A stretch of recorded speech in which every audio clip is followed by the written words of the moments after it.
Saudi అరేబియాలో జరిగిన bus ప్రమాదంలో దాదాపు 45 మంది చనిపోయారు. ఒకరు మాత్రం గాయాలతో బయటపడ్డారు.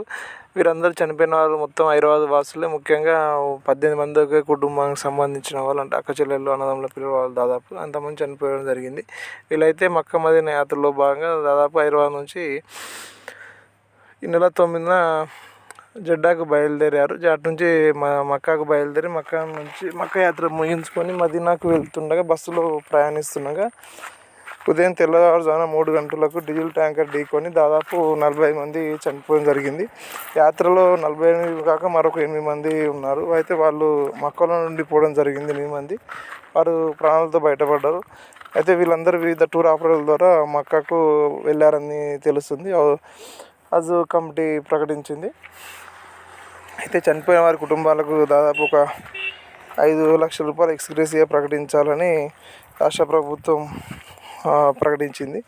అయితే వీరందరి శవాలను DNA టెస్టు ద్వారా గుర్తించి వారి అప్పగించడానికి ప్రభుత్వం ప్రయత్నం చేస్తుంది. ఇక్కడ సౌదీ అధికారులతో మాట్లాడి అయితే ఢిల్లీలోని తెలంగాణ భవన్లో హెల్ప్ లైన్ సెంటర్ ఏర్పాటు చేశారు. అలాగే సౌదీలోని భారత ఎంబసీతో ప్రభుత్వం చర్చలు నిరంతరం కాంటాక్ట్లో ఉంది వారి స్థితిగతులను తెలుసుకోవడానికి. అయితే చనిపోయిన వారు 18 మంది ఒకే కుటుంబానికి చెందడం. వీళ్ళంతా